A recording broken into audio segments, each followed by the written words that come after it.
All right, come on in, folks. Come on in. Get your front seats. We'll have the show that we deserve. The show that we deserve. Let me just go live on LinkedIn.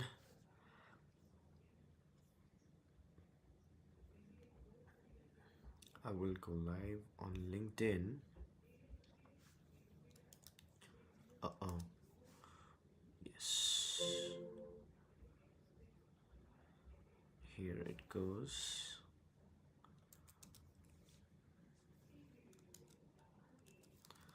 So I am live on LinkedIn now. Right? Yes, I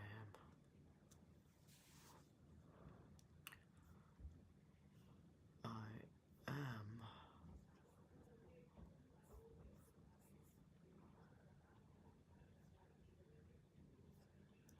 Perfect. I am live on LinkedIn. That's good. That is good.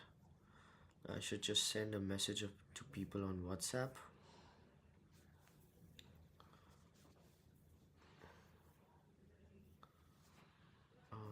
Just 1 second, folks. WhatsApp. There you go.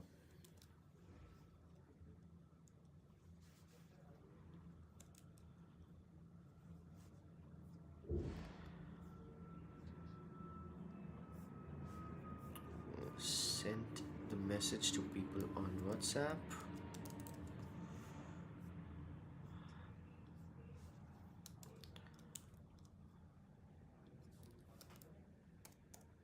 Beautiful. Done, folks. We are ready. We are ready. Get your front seats. You're looking very pretty. I guess you're working out. Get the beverage in hand. And let us begin. The show of all shows. The show that we deserve. The show that makes everything worth it. The show that sets us up in the morning and leaves us informed, inspired, and ready to take on the day, right? Now, I guess you can hear me. I'll just check myself on YouTube. Take on the day. Yeah, I'm good. Good morning, says Mr. Peeyush Sethi. Good morning, Mr. Sethi. Perfect. This is awesome. This is awesome. Yes, audible. Perfect. Let's begin. The show that we deserve. The show that we deserve. Bum bum bum. Bum bum bum bum bum. Bum bum bum bum bum bum. Bum bum bum bum bum.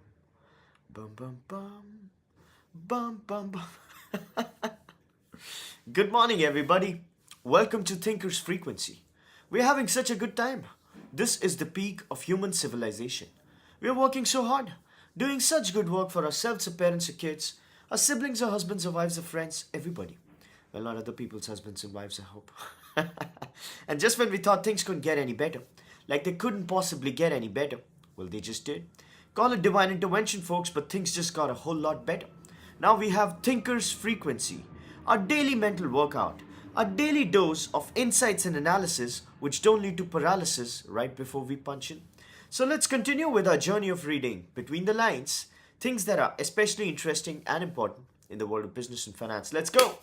But before we go, you gotta follow a tradition, right? You know the tradition. You know the sweet and sacred tradition of the simultaneous sip. We'll all sip something together and it'll bring us good luck, as it always does, without fail, every day. Now all you need for the simultaneous sip is a cup or mug, a glass, a tank, a chalice, a stein, a canteen jug, a flask, or a vessel of any kind. Pour it with your favorite liquid. I like some hot water with black pepper in it. And there we go.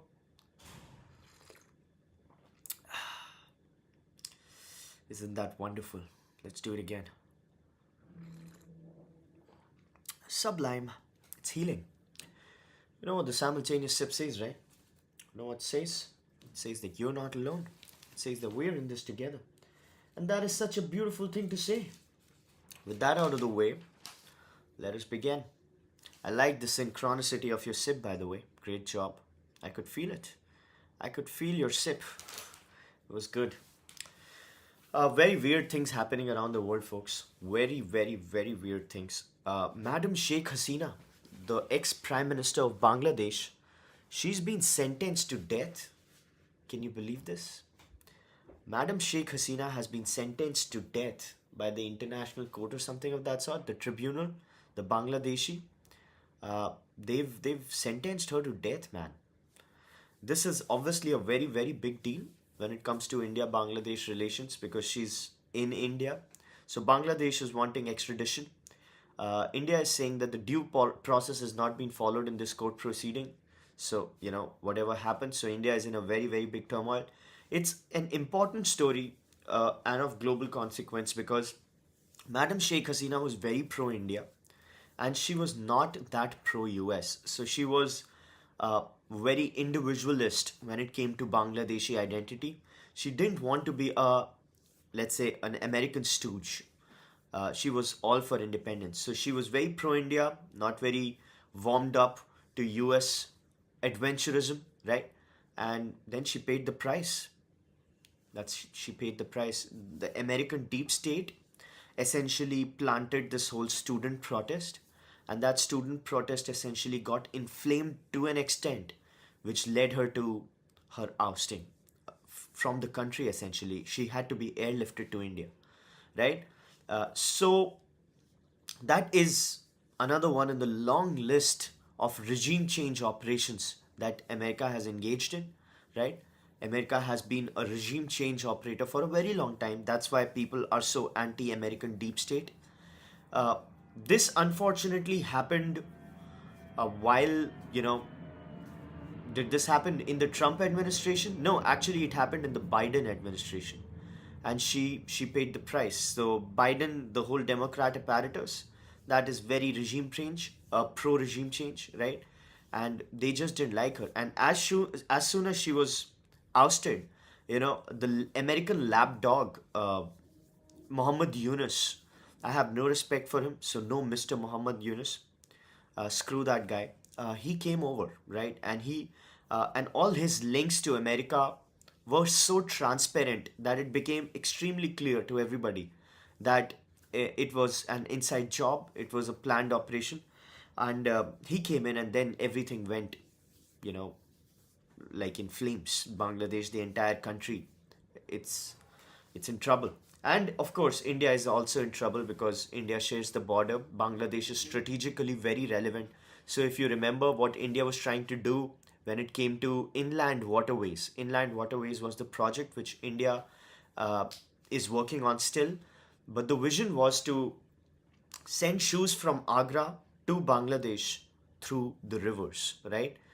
Inland waterways is a new greenfield project. It's a blue ocean essentially, and there were a lot of dreams with Bangladesh, but unfortunately, all business outcomes are the result of political will, as we always say, and that's all in the toilet for now. So that is what's going on with Bangladesh. Ex Prime Minister sentenced to death, right?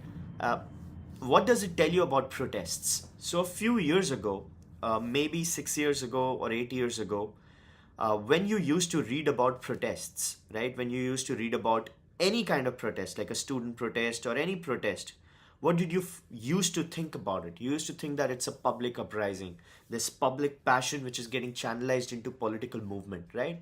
Now, it's beyond clear. It's beyond clear that all protests are fake. All protests are paid for across the world. It's not just BLM. It's not just not my president. It's not just, let's say CAA. It's not NRC. It's not all of it's all bought and paid for. And it's not a political statement. It's a business statement because it affects a lot of, uh, you know, industrial work work project. It's essentially a business problem. So when you read about all of these protests, like in Nepal or in Sri Lanka or in you know uh, Bangladesh and all of these countries, and you think like that, oh, these people are really the Gen Zs.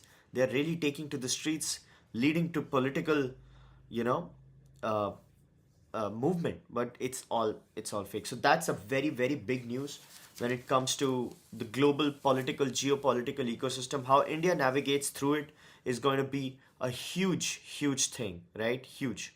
It's just extraordinary. There is a comment. Hello Nishant, I found your channel a year ago. At the time, I was also suffering from tinnitus hyperacusis. I was think I was thinking it was because of using earphones, but earphones were not the culprit. Well, this is not a show about tinnitus, Mr. Shoragurg. So I mean, we don't have tinnitus discussions here, but I hope you're feeling better, right? I hope that's my hope. Please take care. All the best. Moving on, Japanese economy has shown a GDP contraction, 0.4% in Q3. Japanese economy, following the GDP contraction, is coming out with a stimulus package. The stimulus package is of about $110 billion. Japanese bond prices are also going up, right? The long-term prices. Now, if Japanese bond prices go up, it leads to global economy investment drought. Do you know why? Can you guess why? Why? Uh, uh, Mr. Shoragarg says, I can help you out. My tinnitus hyperacusis got cured. Now, I don't need any help. That's what I told you in the videos. So, my tinnitus and hyperacusis are fine. I'm doing well. And I made videos on it. So, please watch them, right? I'm okay. Thank you so much for your offer. So, in fact, the stuff I suggested with the whole thing, right? It's helped thousands and thousands of people with their tinnitus and hyperacusis. So I'm definitely very good. Thank you so much. And that was the last sentence about tinnitus, folks. Yeah, so the Japanese bond market is very important for the world trade. Why? Mr. Tushar Tiwari says carry trade. Mr. Peeyush Sethi says Japan global creditor. Well, okay. Yeah, so directionally correct, of course. In fact, carry trade is a very succinct way to say it. Japanese bonds, because Japan has been having net negative interest rates and zero interest rates. Basically, people used to borrow in yen, then do a currency swap, invest everywhere, and then give it back to Japan because there's no interest rates, right? So Japan essentially global creditor, as Mr. Peeyush Sethi says. It used to be used. Japanese money used to be used to fund and invest in other markets, and that's how but if the bond prices go up, if the Japanese bond prices go up, it is not as lucrative as before, right? So that essentially changes a lot of things because you need to have a source of money to make investments, right? And if that source of money dries up, the second order effects of that could be very hard to predict. So you got to watch out for what happens with the Japanese economy. At the same time, when Japan is going through this economic downturn, which is, by the way, been on for now 30 years. So Japanese economy stopped growing at 1990. If you know about the history of Japanese economy, it was a rapidly growing economy. A lot of people thought Japanese economy is going to supersede American economy, right? But that essentially stopped in 1990. 1990, Japanese economy essentially crashed, and then since then it's not grown at all, right? So and now it's declining. So while Japanese economic downturn is happening, Japanese strategic play is also facing a lot of sort of turbulence, right? So Japan is talking about Taiwan. Japan is talking about uh, essentially war games, right? If not war games, some national security overtures which are not making China comfortable. And China and Japan have, of course, always been adversaries since time immemorial. So Japanese economy is at the moment readying stimulus, but also at the same time looking at these national security and strategic overtures which are not making China happy. So a very developing situation, very weird, very weird. Speaking of what is weird, folks, US has you know named Maduro. He's the Venezuelan chief, right? As a terrorist because Venezuela is sending a lot of drug exports to US, and US youth is finished, right? The whole fentanyl epidemic and so on and so forth. US youth is like absolutely dead underwater. and they want to revive it. So they want to make sure that something improves. But the exports, the drug exports, are coming in strong. So they've labeled, Maduro as a president.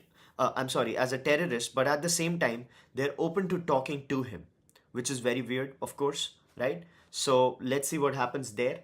At the same time, there is a lot of internal political strife going on in US due to the Epstein files.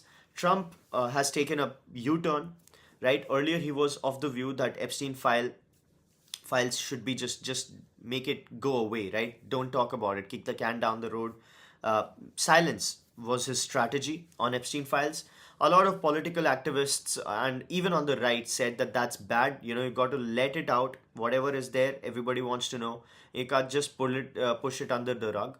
Their perspective was that those files might incriminate people who are otherwise clean, right? So those people might have not done anything wrong, but since they have some minor interaction with Epstein back in the day, their lives could be destroyed, and you don't want that kind of a collateral damage of about an issue which is essentially dead.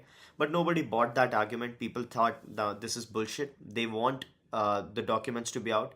Trump has taken a U-turn. He wants the document to be out now. He says Republicans should vote for it because we have nothing to hide. So that is again, a very interesting play. Speaking of what's interesting, Ukraine is essentially buying 100 Rafale jets, the French jets, which India also has, right? 100.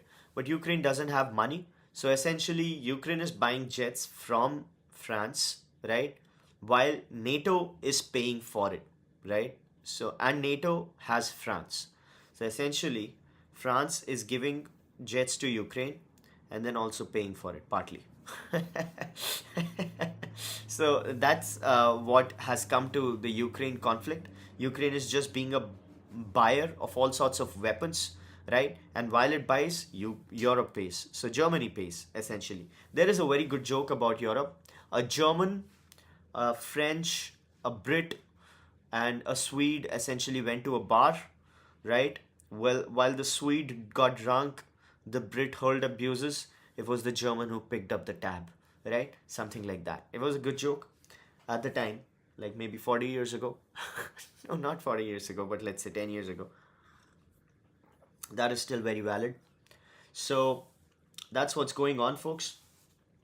Thai court, by the way, Thailand court, they've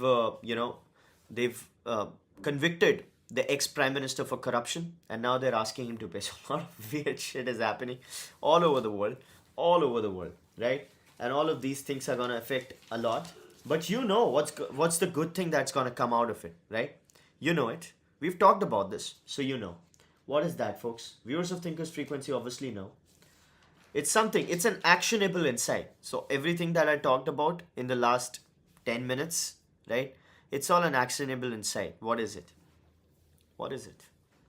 Say it, and I'll take a sip. Nice. Any clue, folks? Come on. We know it. It's an actionable insight. You know what's going to happen.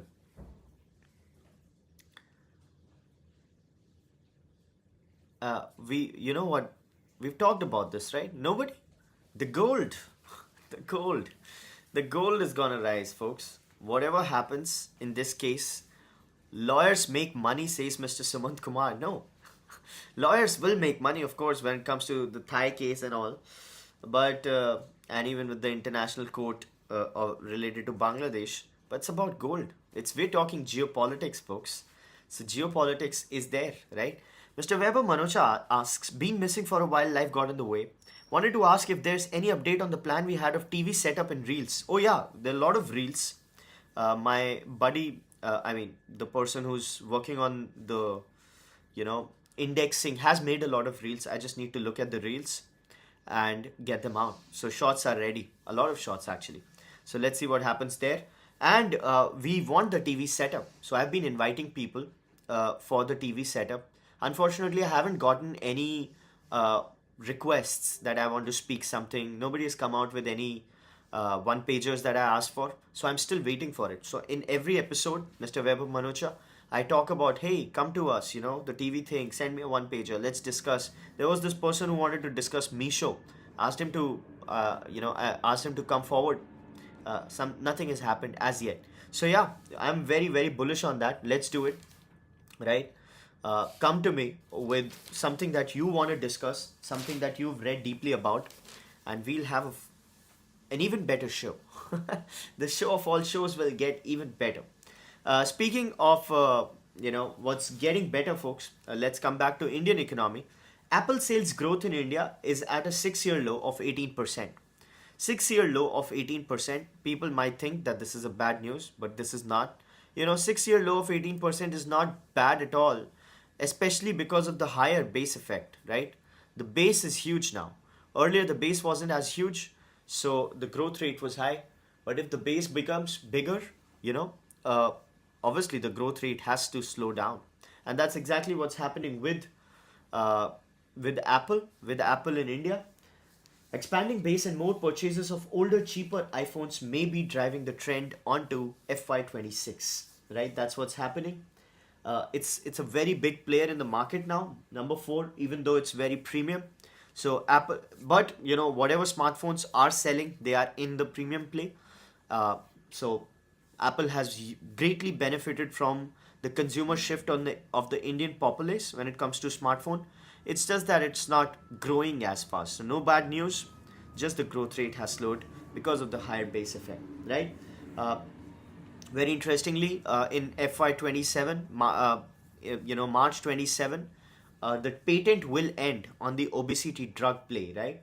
So when the patent ends on the obesity play, Eli Lilly and Novo Nordisk, they'll have to defend their bestsellers in India. The prices will go down, the adoption will go up much, much, way, way up, right? And it might just lead to things that we don't or can't understand for now.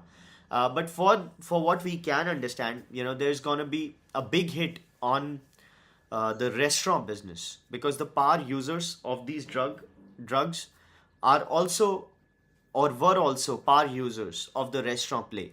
The people suffering with obesity and so on and so forth. There's a heavy correlation with them, and outside food and stuff. So that market is definitely gonna get hurt. People have said that these drugs have some psychological effects on people, that they make addictions go away. People have stopped drinking because of these drugs. People have stopped, let's say, gambling because of these drugs. So all of those, it's bad news for drinking as well, because obesity and drinking also have a very very heavy correlation. So fast food, drinking, gambling is of course illegal, so it won't show in the regular papers, and other areas. So this is going to have very very serious effects on the economy. Let's see how that plays out. Right now, 1 lakh people something take. Right, the next year or so, in the next couple of years, it's going to be 12, 13 lakhs. Earlier the projection was 10 lakh. It's far exceeded. Maybe in a few years it's going to be 20 lakhs. So this particular market is going to grow 20x, you know in times to come. And people who are making these the injectables, the glass guys, the syringe people, they're going to make a lot of money. Even if the drug becomes generic, even if the drug goes very very cheap, the glass is a commodity, right? So they're going to play, and if they play, they're going to make a lot of money. So all we have to do is find out these companies, invest in them, watch their earnings grow, and it's going to be awesome. Moving on, folks. Oil PSUs inked deal to buy US LPG. First such pact for importing 2.2 MTPA of gas move to cut India's reliance on Gulf. As expected, US, this is a warm up to, this is a developing story. Viewers of Thinkers Frequency would know. This is a developing story. How India is trying to warm up to US in a lot of ways. It's trying to get a better deal, lower the tariffs, and so on and so forth. Uh, a few ways to cajole US into making a better deal with India is to, US wanted India to buy its oil, its gas, and so on and so forth, those exports. So that's what's going on. Then India also got ready to import cotton from US, right? Why? To support its textile makers. So textile makers had higher input costs. A way to offset those input costs was to allow cheaper imports of raw material. One of them was US based cotton, right? So that goes in, and that's one more thing that India did to sort of alleviate US concerns of a lopsided deal with India. Then the other thing which it did was it didn't take the farm equipment, right? But it agreed to take farm equipment to feed animals as animal fodder. So while corn isn't something India is interested in, it took some of it, or it essentially looked at taking some of it for feeding the cattle and animal. So that play essential. So these are the three ways in which I've seen India warming up to US and sort of you know taking in their supplies and so on and so forth. Because India and US have a very good relationship. It's like $100 billion relationship in terms of money, but it's a very bad relationship for US because they lose a lot of money. So they have a trade deficit, a serious trade deficit with India, and India needed to do something to balance it, right? So this is another move in that direction. As we always talk about, as you always say, always look history as a process, not as what do we say, a collection of museum pieces. I'll say it again. Always view history as a process, not as a collection of museum pieces. Because if you do that, you don't understand the linkages, how things flow. Moving on, folks. Grow's market cap has grown up to 1.1 lakh crore. 1 lakh crore is approximately what, 12 to 14 billion dollars. Groww IPO'd at $7 billion valuation. From $7 billion to 1 lakh crore, that's 12 to 14 billion dollars. That means the price has effectively almost doubled. Well, nobody should be surprised. Are you surprised, folks? Are you surprised? Viewers of Thinkers Frequency would not be surprised. In fact, nobody would be surprised, right? Because it's retail participation which is taking the price to the moon, which is, you know. By the way, Bitcoin has gone down. Bitcoin has gone down yet again, folks. Bitcoin is at 80 lakhs now. 80 lakhs. Let me check. Bitcoin price. Oh, 2% down today. My God. My God. It's gonna go less than 80 lakhs, I think. Holy shit. Holy shit. Anyway, so that's what's happening with Bitcoin. A lot of margin calls are gonna happen. A lot of liquidity. A lot of leverage liquidation. If that happens, all you need are some margin calls and they can bring the entire market down. And what I've said is Bitcoin is a leading indicator to what might happen to the economy, right? The fiat system. So brace for impact. Although we don't know. There's always good to add that cautionary tale, right? Moving on.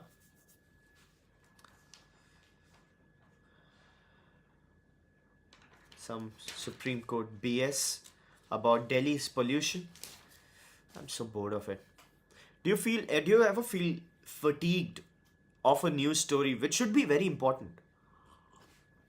Right? So there is news, let's say it's very important. It's very, very important. Let's say Baiju's whole aspect. Right now there's some news about the court finding, or there's an attack on Baiju which says that $500 million were round-tripped to Baiju. So they took a loan, it went out and then it went in, and so on and so forth. So this is an important story, but you're just too bored of Baiju because it's been a perpetual dumpster fire truck, right? So you don't want to read that story, even if it's very insightful in a lot of ways, right? You don't want to read it. Same is the case with Delhi's pollution issue. You don't want to read about some Supreme Court bullshit verdict or advice and so on. So do you care about that? Even if the pollution is so bad, you just want to live, because there's something like fatigue when it comes to complete and incessant repetition of a particular news item, right? Despite its importance. So the fact is that it's getting repeated because it's important, but you just don't want to care, right? Moving on, folks. Luxury wheels are riding the salary surge in India, right? Salaried professional lawyers. Last comment on our feed is lawyers make money and lawyers are buying a lot of luxury cars, says the report. So lawyers make money, of course. Luxury wheels are riding the salary range. Audi, BMW, Mercedes, the sign of arrival of a person in India. They're showing great signs of growth, right? Audi's 18% share from professionals up from 8% 5 years ago. BMW 30% buyers are salaried professional startup entrepreneurs. Mercedes 50% of the sales now up from professionals and startup founders. So earlier, Indian rich was the trader class. Do you know about that? So India has always been a trade economy, and Indian rich were the traders, right? People who were like import export guys, right? The commodity guys, the import export guys. But Indian rich is definitely changing. Indian rich is changing because of the whole modernization of economy, because of the whole startup sphere growing big, right? And most of the people who essentially become rich are not entrepreneurs. So these people are talking about startup entrepreneurs, but that's factually incorrect. Most of the people are the mid-level and senior level executives from those companies, right? Because they're the ones with the regular paycheck, right? Entrepreneurs in most cases have a lot of skin in the game, and they are tied with a lot of clauses due to which they cannot take out money much, right? So a lot of their wealth is illiquid, and when it's illiquid, it's basically paper money, right? Very few cases translate into liquid wealth for those startup entrepreneurs, right? So entrepreneurs are not the buyers; they are mostly these executives, and that is India's new rich. India's new rich, folks, from traders to salarymen, right? There are currently 871,000 dollar millionaire households with net worth more than 8.7 crores.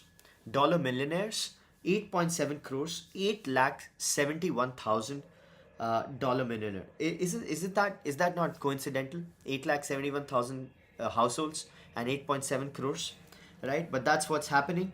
According to Hurun India Wealth Report, there has been a 90% increase in this number. 90% increase. So that's what's happening with the growing base, right? Vehicles, expensive vehicles selling more. Is anybody surprised though? Moving on, folks. Import price floor on cards for critical pharma imports. Import price floor. Why do you think the government is enforcing an import price floor on pharma inputs? Can anybody guess? We've talked about this. There is one word answer, right? One word answer, but it is a very. So I'll say it again. Import price floor on cards for critical pharma inputs. India is trying to put in that kind of a, let's say, what do you call it? A curb. Can it be called a curb? Yes, it can be called a curb on pharma inputs. Why? One word answer. And you know it. You know it. We've talked about this. We've talked about this. What is it? I hope you're having fun with your beverage. Come on, folks. Come on. One word. Why is India trying to curb critical pharma inputs? Contain China. That is my Oh, Mr. Sumanth Kumar also says China. You're right. Mr. Rajat Mittal, Mr. Sumanth Kumar, you're 100% right. Right now, according to this number, the numbers that they've quoted, China supplies roughly 70% of raw material consumed by the pharmaceutical industry, valued at $3 to $4 billion. Can you guess? Mr. Abhishek Sharma also says China, which is the right answer. 70% of the raw material comes from China. You know where the rest of it comes from? Also China. It's mostly rerouted, right? So it's come down from 90% to 70%, but that 70% is also like Vietnam and other places, which is essentially rerouting of Chinese. So the entire pharmaceutical industry of this country is built on the back of Chinese APIs and KSMs, active pharmaceuticals and key source materials, right?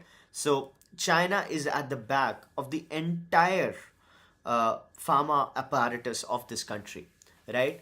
And what they are trying to do is that they're trying to make an import floor price, right? And that import floor price will essentially curb those imports and effectively encourage new mushrooming industries that make those critical components. So once again, you're gonna see a lot of successful businesses in 5 to 10 years from now who make pharmaceutical APIs and supply to the major pharma companies. And why would you see that? Would you see that because of entrepreneurial aspirations or entrepreneurial tenacity of Indians? No. It'll be due to political will. So all business outcomes are mostly the result of political will, and this particular step will lead to a lot of successful businesses, right? Uh, uh, Once again, that's a proof, right? For ATS8, the import price was fixed in September at 111 dollars per kg until September, while the price for sulfadiazine was fixed at rupees 1,174 per kg. Right? Experts view the government move for MIP as a strong signal to the industry towards self-dependence in the wake of China's strong dominance in supplies. The beauty is that we've been hearing about this for 15 years. Now my brother is a biotechnologist. He's worked in DRDO. I've also worked in DRDO, but he worked in the biotech space. These were conversations like 15 years ago as well, but nothing happened. Nothing happened. So we just talked about it.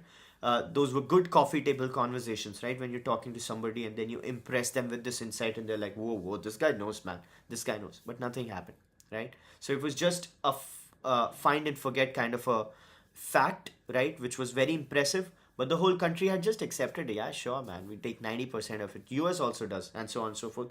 Even now, it is what it is. Let's see if this changes. Let's see if this changes. Let's move on, folks.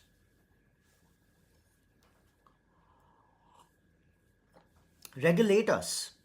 Things have moved by. Of course, says my brother Rajat Mittal, but not to that extent. So if you're looking at 70% from China, it's not 70% from China. The rest of the countries have taken place of China. API, specifically API and KSMs. So let's say if your number is to be taken for it, 87% in 2016 for essential drugs. That's now down to 17%. But then there's 10% and 5% in some places from some other countries who are essentially rerouters of those Chinese products. Have we really moved forward is the question. But we can. This move particularly is very, very direct in its way of changing the paradigm. So let's see what happens. Regulator says digital gold companies knocking on SEBI's door. Digital gold is kicking in, right? And SEBI had given a cautionary note a few days ago saying that, hey, this space is unregulated, take it your own risk, and so on and so forth. These companies have come to SEBI and, they're saying that we should be regulated so that our acceptance becomes, easier. So that's one wave.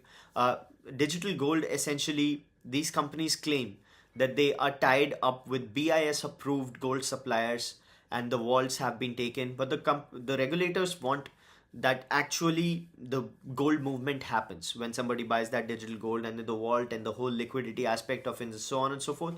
So let's see if regulation happens. IBGA urges SEBI to bring digital gold under formal regulator. Right? Safe gold Dhanteras transactions surged from 800 crores to about 2,000 crores. So clearly this industry is booming. Let's see what happens there. Moving on, folks.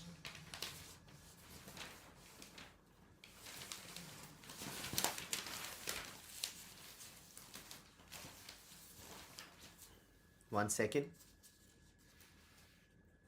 The papers are turning. Turn the page. There used to be a Metallica song called Turn the Page.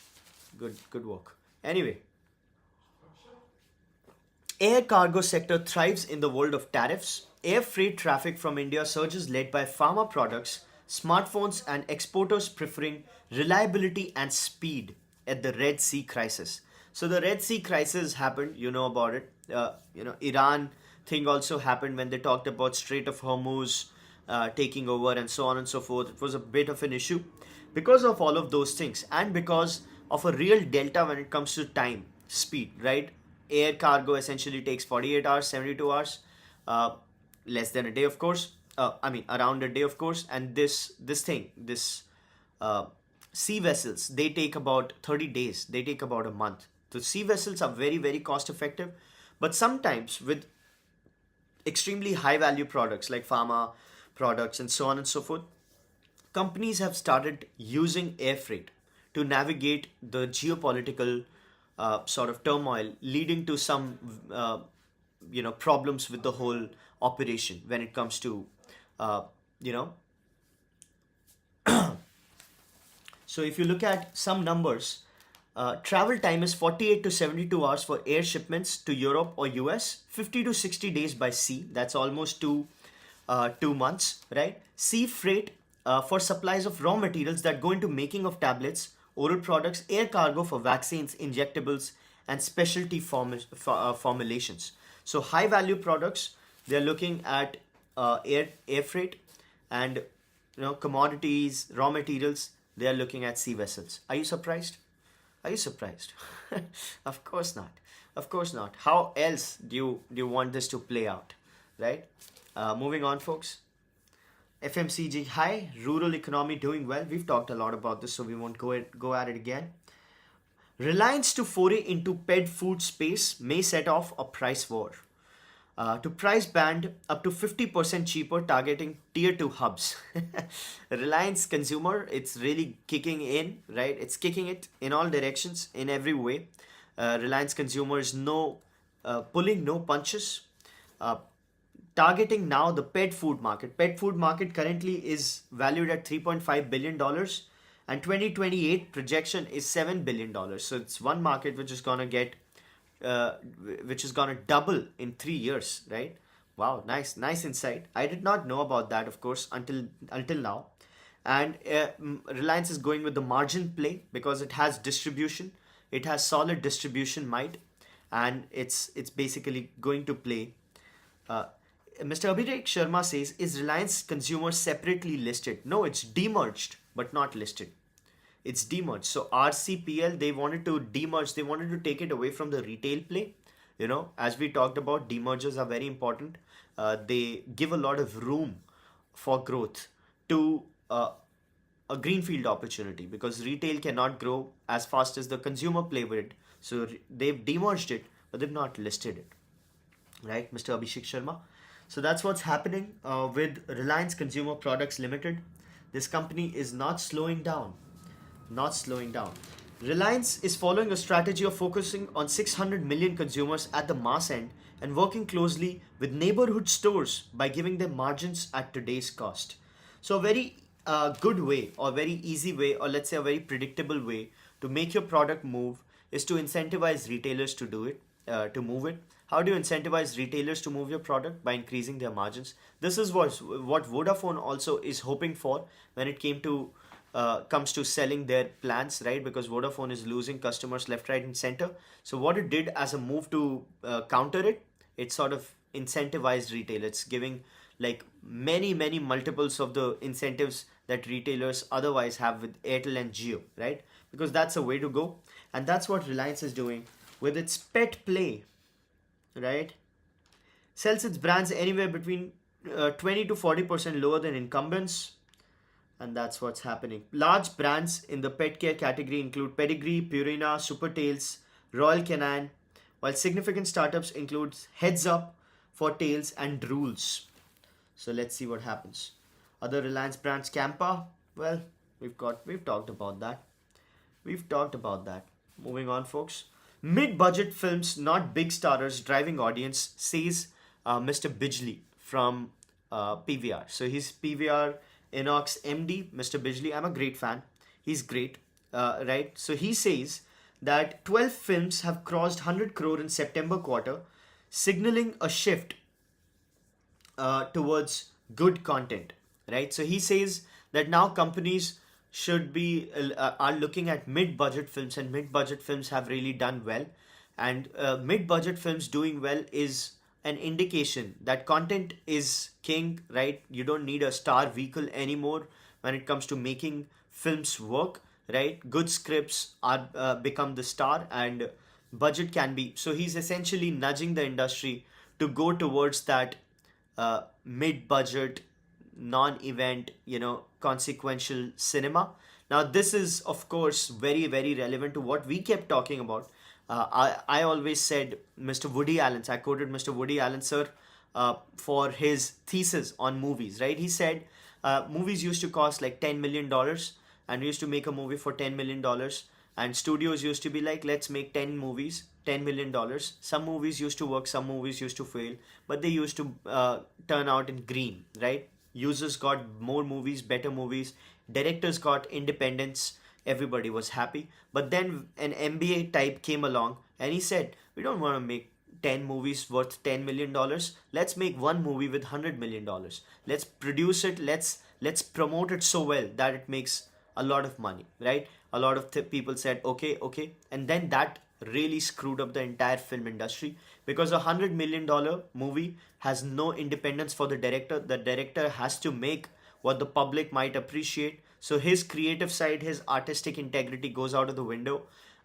It becomes a market research project. You essentially have to make sure that all sectors of society, it becomes an STP exercise. They essentially like it. It takes the edge off. People get one movie instead of 10 movies. Everybody loses. Nobody wins, right? That's what Mr. Bijli is essentially signaling. He's also saying that it would have been better if the OTT window was, let's say, 12 weeks instead of 8 weeks. 12 weeks is 3 months, but 8 weeks is also acceptable, right? Because it gives significant room for the theatrical window. Do you agree? Do you agree that the OTT window of 3 months later gives a significant room for the theater opening? I don't think so. I think he's just, it's a forced compromise. He can't say much, so he's accepting a very, very bad outcome or a very bad compromise. But that is what it is, right? He says a 12-week window is certainly better than 8, but the current structure is acceptable because films still receive wide exposure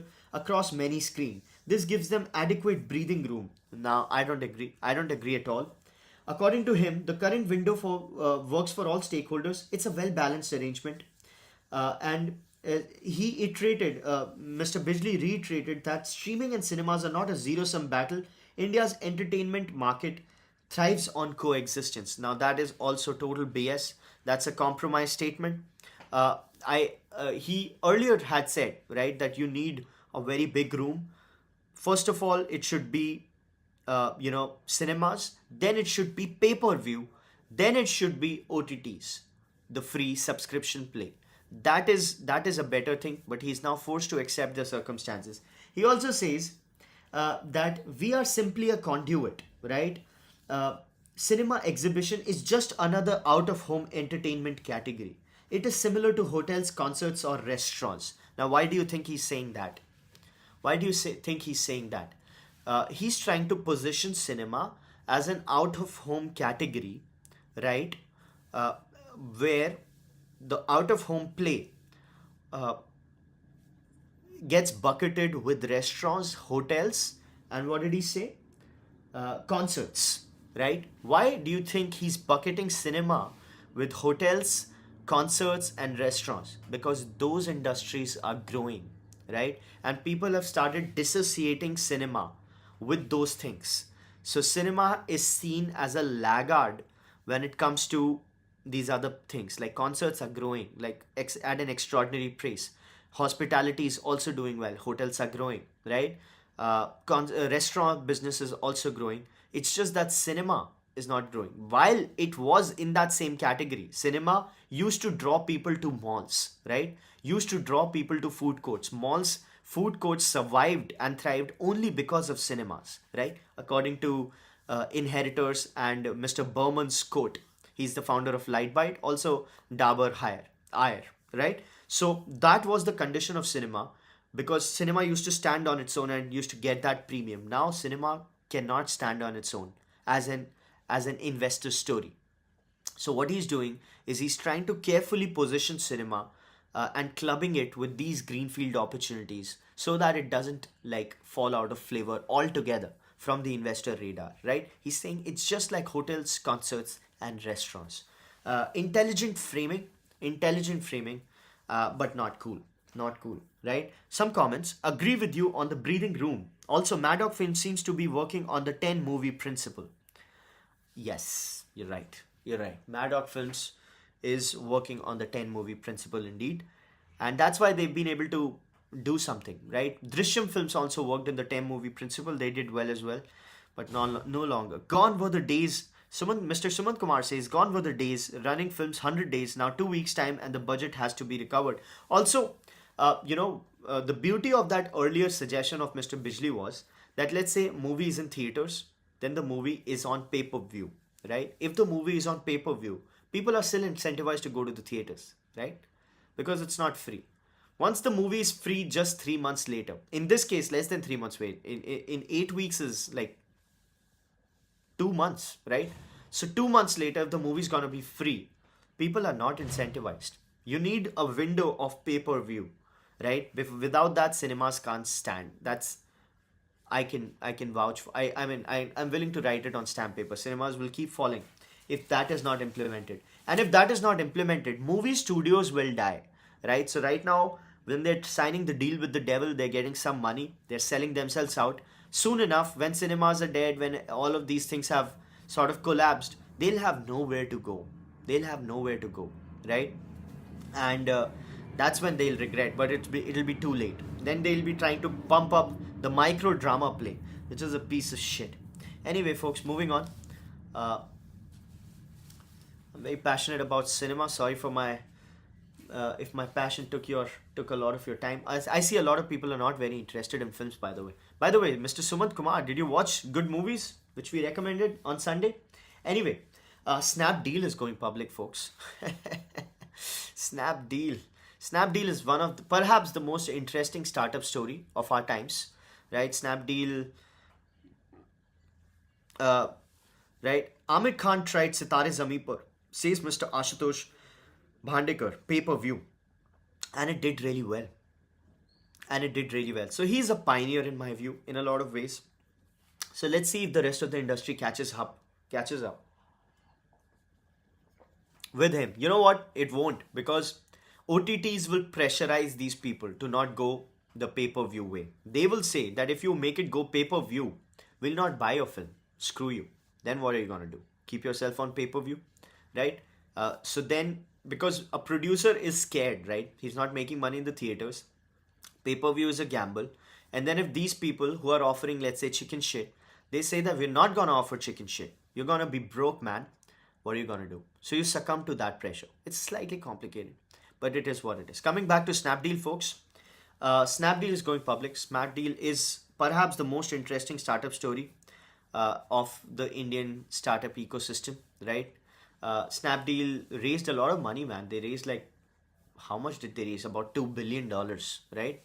$2 billion never worked, never made money, still not making money, even at $100 million revenue scale. What is Snapdeal's revenue? Let me check Snapdeal's revenue. Snapdeal revenue FY24, 384 crore revenue. So after raising like $2 billion, about 16,000 crore rupees, the revenue is 384 crores, right? And not profitably, not growing, and so on and so forth. What happened was, when Snapdeal was falling, investors wanted to sell Snapdeal to Flipkart, right? But founders, they're very intelligent people, they essentially blocked that transaction using minority stakeholder interest rules, right? So citing minority stakeholder interest, they just blocked that transaction. Since they had so much of cash in the bank, right? They hadn't spent all the money on Snapdeal. I mean, whatever they had raised a lot of cash. The cash was in the bank. They stayed with that cash, right? And that's it. And meanwhile, the founders essentially had been drawing like salaries of 50 crores per year, right? And they ended up becoming great startup investors. When they became great startup investors, they actually worked out. But here comes the concern.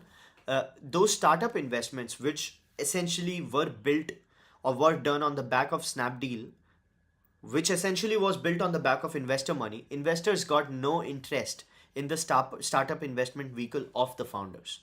So founders essentially sold parts of Snapdeal while took a lot of money to build Snapdeal, sold parts of Snapdeal for cash, invested that cash in other startups, while taking money from Snapdeal, healthy salaries, 50 crore salaries, while Snapdeal bled money like a character in a Martin Scorsese movie or a Quentin Tarantino movie, right? That is what happened, and they are very successful people, very smart people. I wrote articles about Snapdeal, and then an investor told me that, hey, are you talking to Titan Capital? And I'm like, yes, yes. It's like, they're not going to invest in you, man. All that shit you've wrote or you've written on the internet, how's that going to pan out, right? Do you think they're going to be listening to you? And I'm like, sir, I mean, I didn't write it with bad intent. It's just a fascinating story, right? It's not, I didn't make that story, man. It's just a fascinating story. It's a new way to look at the situation, right? Now, they've done well. Nobody's saying that they've not done well. Nobody's saying that they did something, I don't know. They did what they did, right? And they played their part, and they've done exceedingly well, and now the company is going public. Yes, the only people who lost money on Snapdeal were the investors who put put money in it, right? They're the people who should be mad about the situation. If they're not mad, it's just commentary, right? So no judgments attached to it. Mr. Peeyush Sethi says, sounds a little scammy.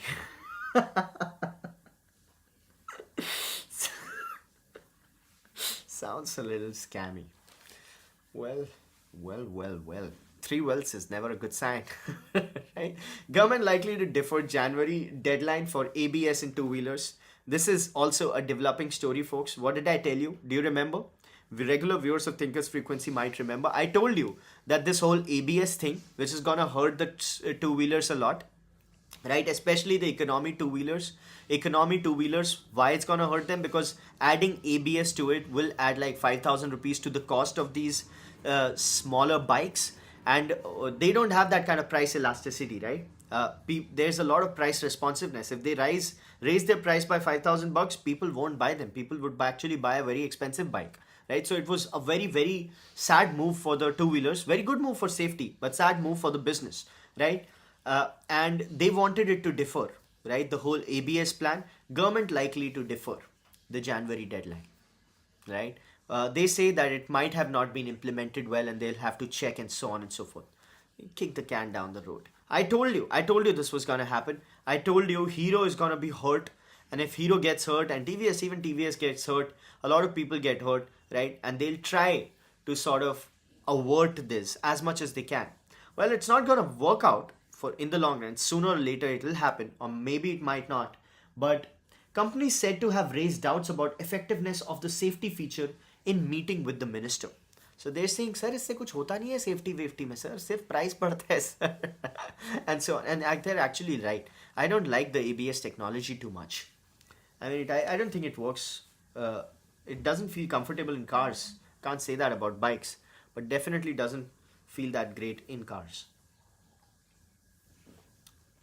Moving on, folks.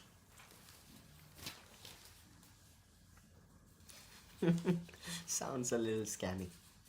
Moving on. Low risk investors find anchor in RBI's floating rate bond. Well, that's okay. Talked a lot about that. Rebalancing trade with Washington. Well, I've said that.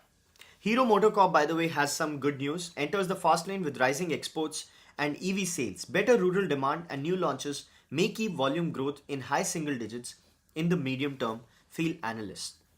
Now, why is this news important? Because Hero MotoCorp has been struggling. It has been struggling a lot. It is getting squeezed from all corners. It has lost its pole position. It's now number 3. Small bikes are not selling that much. Small bikes are not very profitable. The small bike sales have sort of plateaued.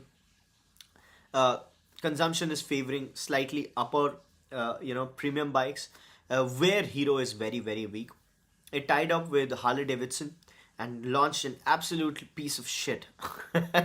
Have you looked at Hero's bike with Harley Davidson?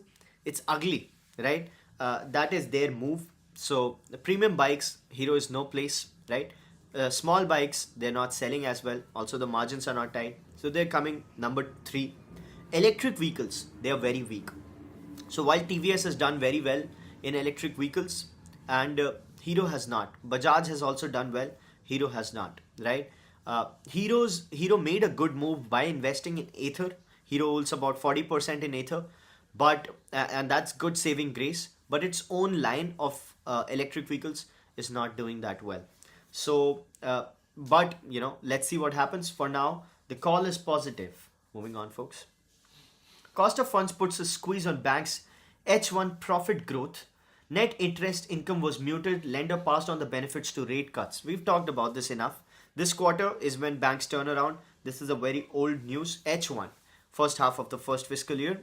This fiscal year, that is April, May, June, July, August, September. That was the first H1, right? What did I tell you? October, November, December is when things turn around. So we've been talking for 172 days now. This is the 173rd episode. You know this. You know this very, very well. Let's move on, folks. How does it feel to make such tight predictions, man? It's so awesome, right? It's so awesome. It keeps you sharp, doesn't it? Doesn't it, folks? It keeps us sharp. Goods exports down 11.8% in October. Trade deficit widens on gold imports. Goods exports have gotten down a little, right? Gold imports are up. Very, very problematic situation.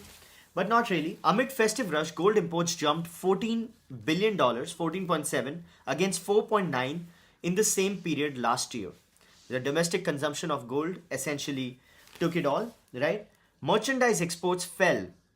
Now trade deficit surged to $40 billion.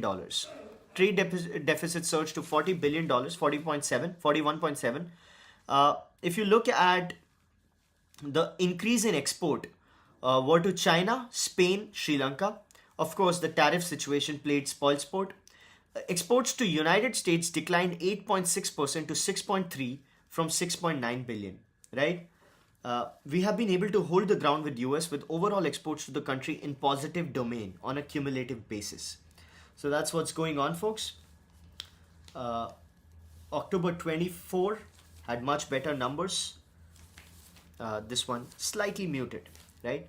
Textile apparel exports witnessed double-digit decline in October. Well, you know why. Tariff import, of course. Tariff impact, of course. Moving on. India-US trade pacts, first stage, nearing closure. Well, that doesn't mean anything. There's first stage, there's second stage, there's third stage. And God knows how many stages there are. Moving on. Excess RE capacity underutilized. Power Minister Mr. Manohar Lal said, India is currently a power surplus nation, but excess renewable energy capacity remains underutilized due to limited capacity tie-ups, which bring the need of having energy storage systems. What did I tell you? Didn't I tell you that with the data center, with the advent of data center, what's going to happen is a corresponding rise in energy supply. When that corresponding rise in energy supply happens, the data center rise is also going to happen. The capex spend is going to ask for more energy. This is going to lead to more. It's going to lead to a spiraling up of those two things. But at the same time, the data centers will suddenly get more power efficient, and that will be an exponential decline in the use of power that the data centers do. As soon as that happens, energy is going to be looking at a surplus kind of a situation.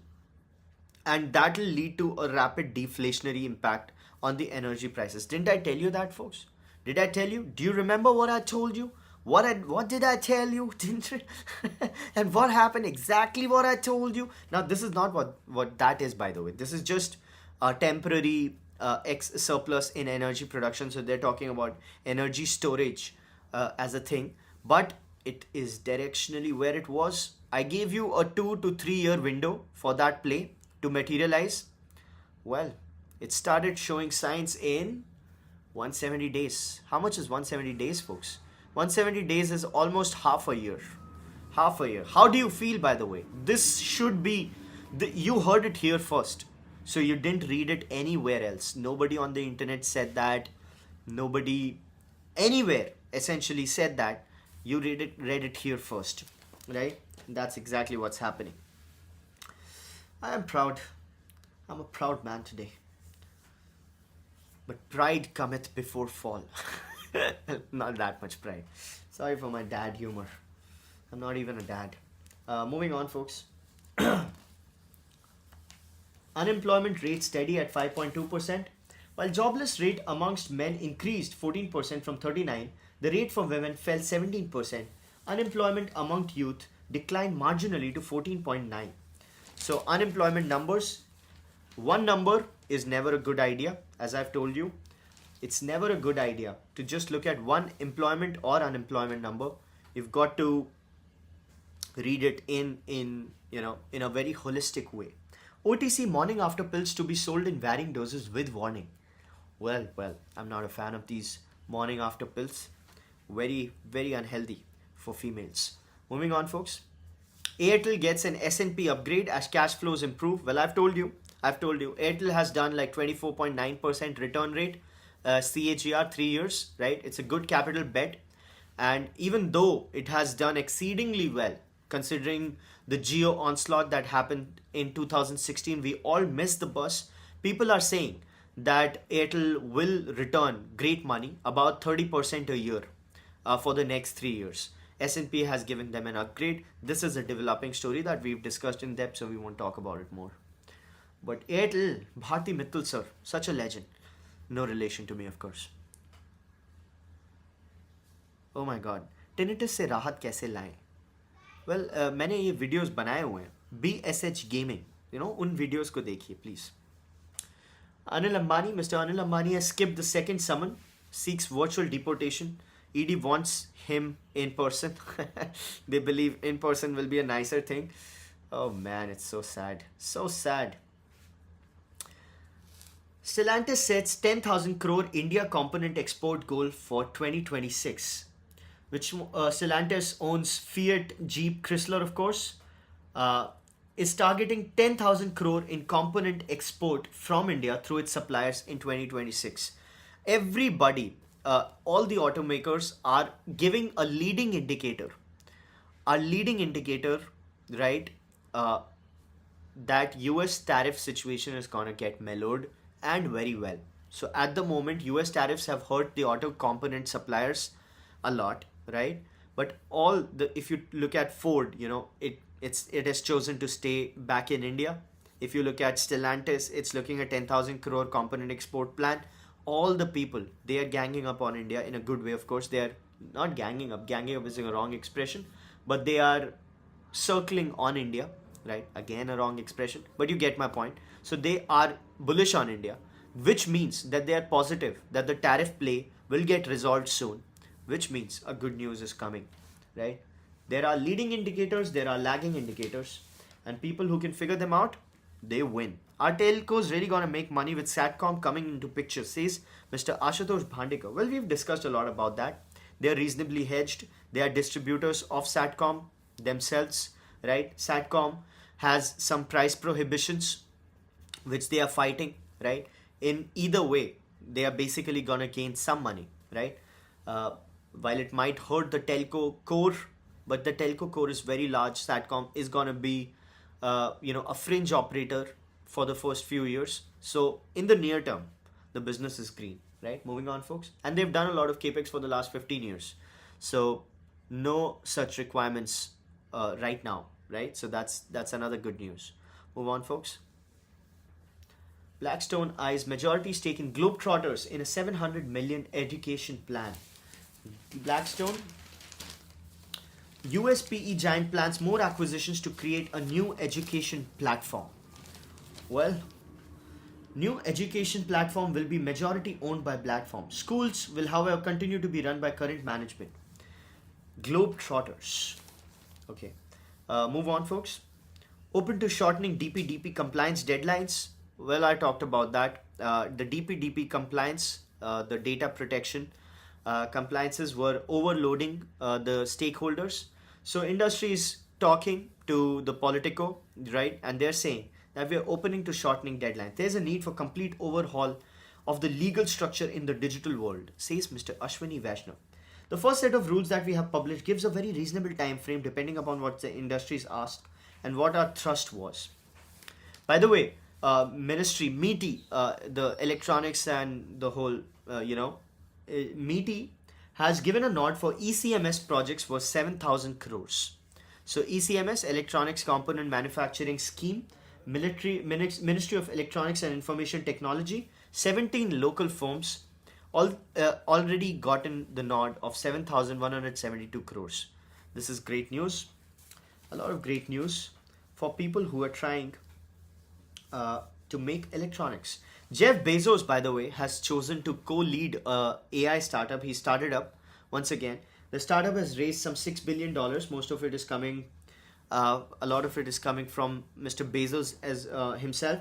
It's called Prometheus. Prometheus. Prometheus is, of course, Greek mythology. Prometheus was the god of fire. After Zeus' punishment, he took the fire from another god and he gave it to the human civilization so they could lead with light. That was the story of Prometheus, if I'm not wrong. Prometheus, let me just confirm. Prometheus. Yeah, so in response to Zeus' harsh punishment, Prometheus steals fires from the gods and gives it back to human. Yes, enabling their advancement. Yeah. However, Zeus retaliates by creating Pandora, a woman designed to bring misfortune to mankind. So Greek mythology, always something interesting, right? Yeah, he stole the fire from Olympus. Olympus was the god. Prometheus stole the fire from. Great stories, nice stories. But Mahabharata is better. Do you agree, folks? Big banks like HDFC, Axis process more credit lines on UPI, offer to process. Well, nobody should be surprised. We've talked about this in detail. Let's move on. Right? VCs tapping into AI partnerships to support startups. So they are giving some, credits and support of Anthropic and so on and so forth. OpenAI, right? Tie-ups. So it leads to their adoption. So earlier, VC money used to go into Facebook ads and Google ads, right?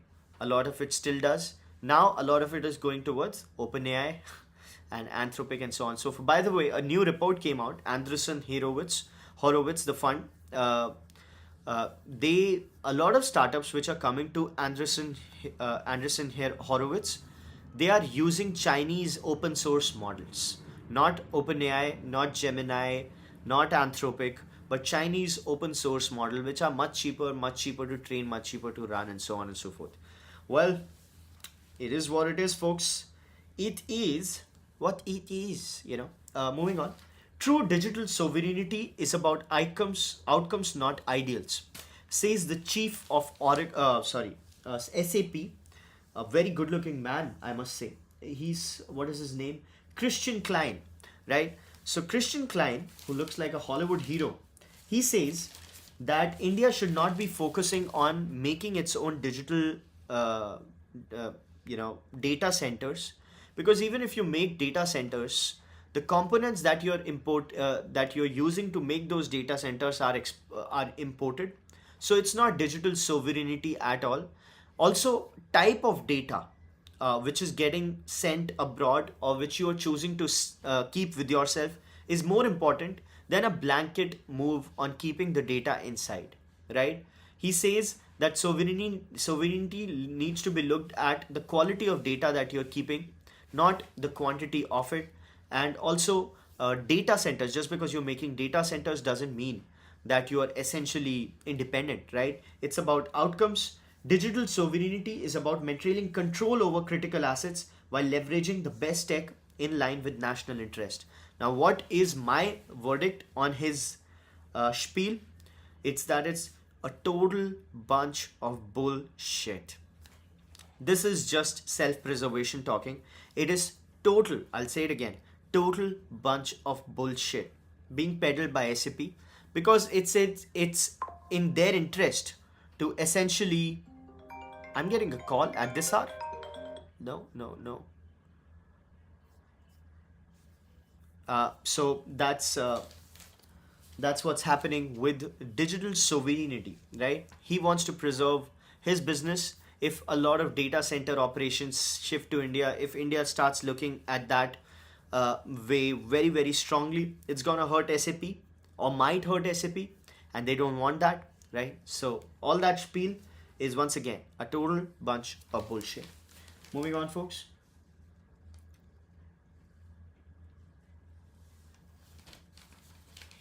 A lot of AI traction, right? Let's move on. Government ad rates up for print media. Print media getting more money, 26% up for print media. which is great news, right? Uh, it's going to be good for companies. We've talked about Groww. Rural road scheme, folks. States pushing for wider coverage. They're talking about roads in villages.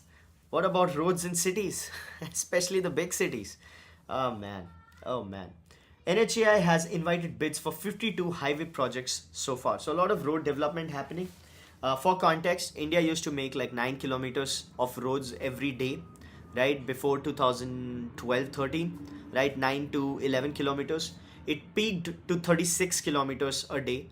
Mr. Nitin Gadkari wants it to go up to 100 kilometers a day, but in the last 2 years, it has sort of slowed down.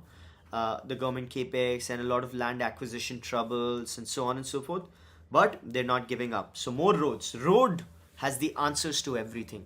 When it comes to public policy, road has the answers to everything. I didn't say that. It's borrowed from Lee Kuan Yew, the architect of Singapore, right? I'm paraphrasing, of course. Moving on, folks.